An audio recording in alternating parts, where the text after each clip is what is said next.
Hey guys, in this video we'll cover another two objectives for the MO-100 exam, and namely how we can save documents in alternative file formats and modify basic document properties.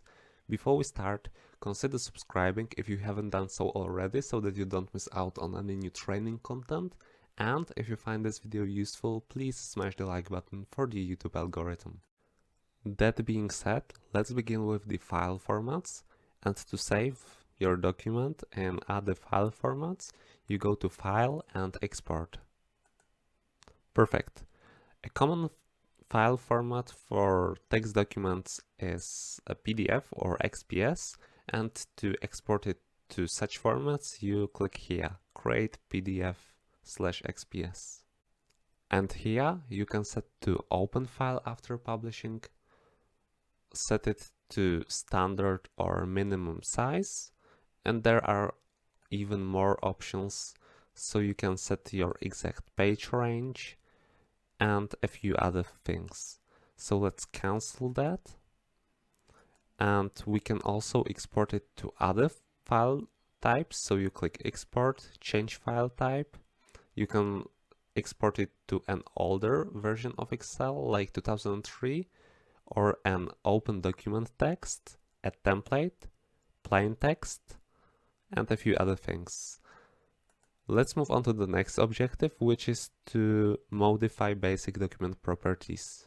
Firstly, to view your document properties, you go to File, Info, and here on the right hand side you can see all the relevant properties.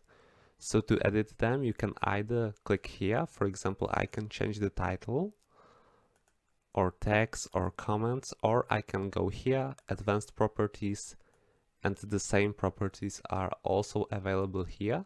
You might ask, what are properties good for?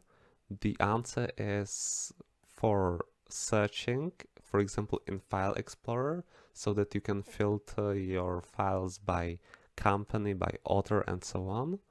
So for example, to insert a keyword, I can click here and write keyword and then save it by clicking OK.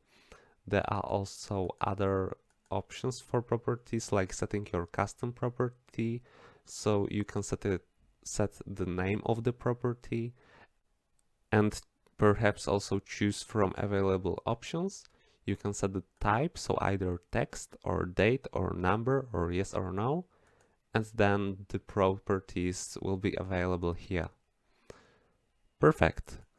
So yeah guys, that is all for today's lesson. I hope you find it useful. If so, smash that like button, and we'll catch you guys in the next video. Bye.